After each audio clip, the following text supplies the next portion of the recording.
Hey everyone, Joe Bianchino here alongside Andrew Williams, back for a Week 14 edition of our NFL Local Preview. Missed Week 13, Thanksgiving week. Sorry about that, but stuffed. You know, we got all our picks exactly right. That's exactly what happened. So we'll move on right from that and get into Week 14 here, and we'll start with the Bills game. Bills very much alive in the playoff hunt, unlike the two teams we'll talk about next. So I don't know why we saved the best for first, I guess. Go with the best first, and then that's all people want to see. They stay for the best stuff. Right. So we'll go with the best. But stay for the rest, because the rest is good. Bills at Broncos. What to watch for in this game? Biggest thing to watch for, obviously, is going to be a great game as a whole. But how the Bills decide to attack this Denver defense, who's ranked 3rd right now in the NFL. Bills are ranked 5th right now in the NFL. So you're going to think it's going to be a low-scoring game, but what I'm watching for is how they attack this Denver defense, who's got a bit of an attitude to them now, getting DeMarcus Ware with them, Talib with them. Now they're really coming to their own, too. They took them a while to adjust, kind of, with all these new players getting into the schemes. In the last couple of weeks, they've looked a lot better. Yeah, nobody is talking about the Denver Broncos, right? Everyone's kind of caught up in the Aaron Rodgers and the Packers and Tom Brady and the Patriots, and oh, great, it'd be a great Super Bowl rematch. You better pay attention to the Broncos, who are running the ball for over 200 yards in each of their last 2 games and found a defense last week against the Chiefs. They're going to spoil a lot of people's parties if they're already starting to get the Packers-Patriots balloons printed up. But just my what to watch for. I want to see how the Bills' defense, 5th against the pass, 7th against the rush, how they handle Peyton Manning and that attack. This is going to be, look, 5th against the pass, 7th against the rush, those don't happen by accident. The Bills have a legit defense.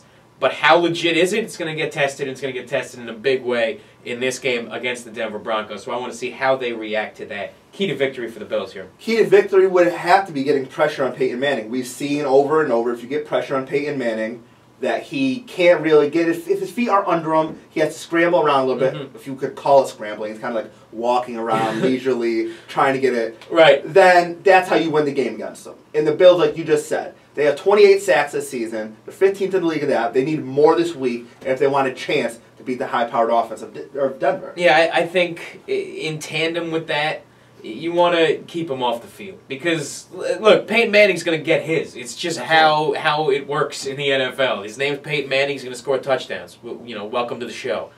So I think if you can limit the amount of times he's on the field, the amount of times he gets to touch the ball as much as possible, that behooves you. How do you do that? You run the ball. Can the Bills run the ball? I mean, Fred Jackson, great. Bobby Dixon, fine. C.J. Spiller, still out, not going to play in this game, obviously. They got to run the ball. I don't know if they can, which is why when I look at a prediction, it's ugly for the Bills. I'm taking 27-13 Broncos. I don't think it's close. I hope it is, but I don't really think it is. 27-13? Yes. Wow. Okay. Well, this is going to make what I say very interesting. Okay. I'm taking the Buffalo Bills to win this game. Out of your mind. 31-28. I think this defense 31? is outstanding. They're absolutely outstanding. I think they get it going. I'm calling a big game for my man Sammy Watkins. He's been a little injured this week, but I'm calling it right now. Call me crazy what you want. I might have Bills fever. You got Bills fever. Maybe 31-28. You got Bills fever. Buffalo Bills. You got Bills fever. You got a regular fever. You got the flu. You got Ebola. You're out of your mind. Wipe me down, baby. Right now, 30. How did the Bills get to 30? I mean, I know their defense is great. You think they're going to score 3 touchdowns? Hey, I don't see how they get to 31. I'm telling you, I'm calling at least a pick, maybe a pick 6. Something will happen. Maybe special teams play. I'm calling it 31-28. Last second field goal. Buffalo Bills. Send your hate mail, care of @AW_1045FC. They love on the Twitter. Bills. They're going after you. I'm agreeing. I'm saying the Bills are going to win. Go ahead and send your hate mail for the guy who picked maybe the 3rd best team in the NFL. @Joe_1045 on Twitter. Go ahead and I'll willingly accept anything you want to send me. Jets at Vikings.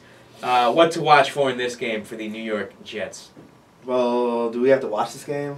You really shouldn't. All right, well, we're going to watch it, this game. Sorry, Jet fans. That was rude. That was mean. It's a cheap shot, but it was deserved. All right, what to watch for is Geno Smith. That's all we can really watch for at this point in time. Can you? Can you watch for Geno Smith? Well, because this is what I'm watching for Geno Smith. Will he drop back Yeah. More than 15 times. Was Geno Smith on the field last week against the Dolphins on Monday All night? right, real quick. Over or under 15 times he drops back. Last week it was 13. I think it's 13 over. attempts. Over. I will take the over. Okay. But I barely. I mean, that's what I'm watching for too, because Geno Smith on Monday night against the Dolphins, 49 rush attempts, only 13 pass attempts, dropped back 15 times, only 8 pass attempts before the 2-minute warning in the fourth quarter. All right, the 2-minute drill is when they finally let Geno Smith throw the ball. He had 8 pass attempts before that. The New York Jets abandoned the forward pass in 2014 football. With all the rules set up to help the pass game, they abandoned the forward pass and took football back 75 years. They're a power running team. Apparently. It was an absurd game. At a time, by the way, when they're supposed to be evaluating Geno Smith. They went to Mike Vick. They said, Vick gives us a better chance to win. And they said, all right, turns out we suck. Hey, let's put Geno Smith back in so we can maybe evaluate him, see if we need to go get a draft pick. They threw the ball 8 times before the 2-minute warning. Hell of an evaluation. I don't know if anyone in this organization has a clue, but that's what I'm watching for, to see if maybe that they throw the ball a little bit like, I don't know, it's this millennium. Key to victory for the Jets. Key to victory for the Jets is, you know what? You keep on running the ball. You run the ball 55 times down Minnesota's throat, and you get a victory. I hate everything. And you make sure Chris Johnson gets 40 rushes. 40 He's on rushes. my fantasy team 40 times. rushes. For Chris Johnson, old school, they go for like 600 rushing yards. Right. That's key. That's key right there. I hate everything about everyone. My key is just don't turn the ball over. All right, the Vikings got 2 defensive special teams touchdowns last week. It helped them beat the Carolina Panthers. Don't give them second chance. Don't give away points. Make them earn them. Don't turn the ball over. Prediction for this game. Prediction for this game. You know, Jets actually came out strong last week. Yep. They did. They came out. They looked pretty good. Yes, they did. And I thought it was going to be more of a blowout. At least it was close. Whatever you want to say about how it looked, it was close. Yes. Minnesota, another team that came out very strong last week for their team. 2 teams that are very bad right now. They're going to give it their all. Like we said, we know they're all fighting for reps or whatever, excuse me. Yeah. Wilkerson is not playing this game, which is a big thing Hurts. for me. It does hurt. Obviously, the front four is still very good. Jets lose another one. Jets lose. Jets lose another one. I had the Jets losing 28-17. 28. 28-17. Yeah. See, I don't know what the over/under is. I haven't consulted my Vegas guy yet, but take the under. I don't think anybody scores a lot of points. Vikings obviously starting a rookie quarterback in Teddy Bridgewater. Rex Ryan, for whatever you want to say, is a head coach, and Lord knows I can say plenty. He's a pretty good defensive coordinator. I think this is a close one, and I think the Jets actually get a win. I mean, you look at the games last week. The Vikings beat a terrible Carolina Panthers team at home. Points. The Giants played I'm sorry, not the Giants. The Jets played a decent game against a wild card contender in the Dolphins. So I like the Jets to get a win here, 17-13, in one of the more ugly games you will watch in 2014.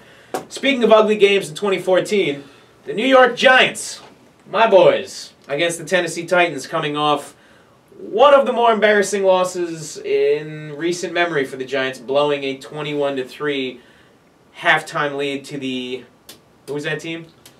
Jacksonville Jaguars. Who? They're a team? They play in London? Of the we should probably contract them because they're that terrible, Jacksonville Jaguars. So, what are you watching for in this game? I'm watching 29-year-old running back Rashad Jennings and that ankle of his. Another injury for him. If he plays, that's what I'm watching for. And if he doesn't play, then I'm watching for Andre Williams. Because like I said, he's a 29-year-old running back in the NFL. Yep. He doesn't have too many years left on him. He keeps getting nicks like this. He'll have very short time in the NFL left with him. And Andre Williams is next up in line. That's what I'm watching for. I'm watching for, I don't know if Zach Mettenberger can run the football, but if he can, I'm watching for the Giants to finally figure out a way to stay at home from the defensive end position and contain the GD quarterback.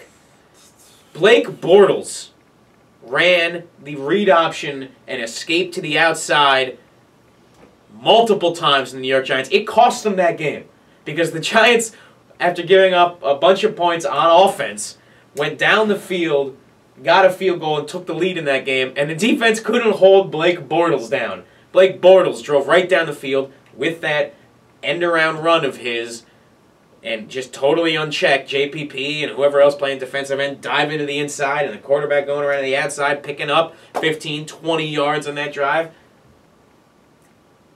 That was infuriating. And so I want to see if somebody on the Giants coaching staff or on the Giants defensive line has learned how to contain the quarterback.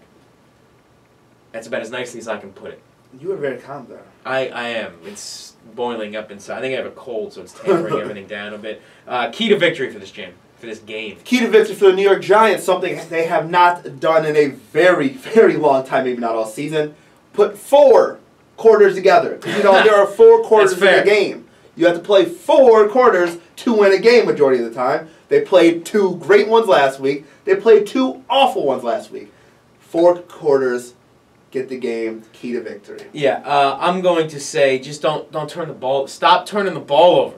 Stop fumbling Larry Donnell. Stop giving up sacks of Eli Manning. Strip sack, fumbles. Stop. Just hang on to the dang football. No turnovers for the Giants in this game, and I think they should get a win because the Titans are really bad.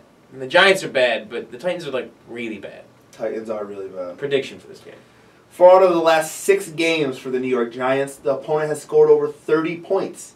It did not happen last week, so I think it's going to happen this week. You think the Titans are putting up 30? Zach Mettenberger is better than you think. We're selling crazy I think here, the New York Giants are worse than we believe. And like we said in the beginning, Rashad Jennings may or may not play, and if he does, he has a hurt ankle. Though I don't care what shot you get him before, it's another injury to the leg. This game is going to get out of control. And I'm calling. Are you calling for a blowout? I'm calling for the Tennessee Titans. You're a crazy person. 31-21 over the New York Giants. How is it crazy? Because they beat Jacksonville. It's fair. Low blow. That's fair. There aren't low blows with this team anymore. That's where we are. But you know what? The Giants were in and against the Seahawks. The Giants were in and against the 49ers. They've been in games all season. They should have beaten the Cowboys twice. This is not a bad team in the way that, yes, the Jacksonville Jaguars, who just beat them, are. All right? This is not a bad team in the way that the Tennessee Titans are. The Giants carry the mark of a bad team in that they make mistakes when plays are there to be made. But they're closer to the top than any of these teams that I just mentioned.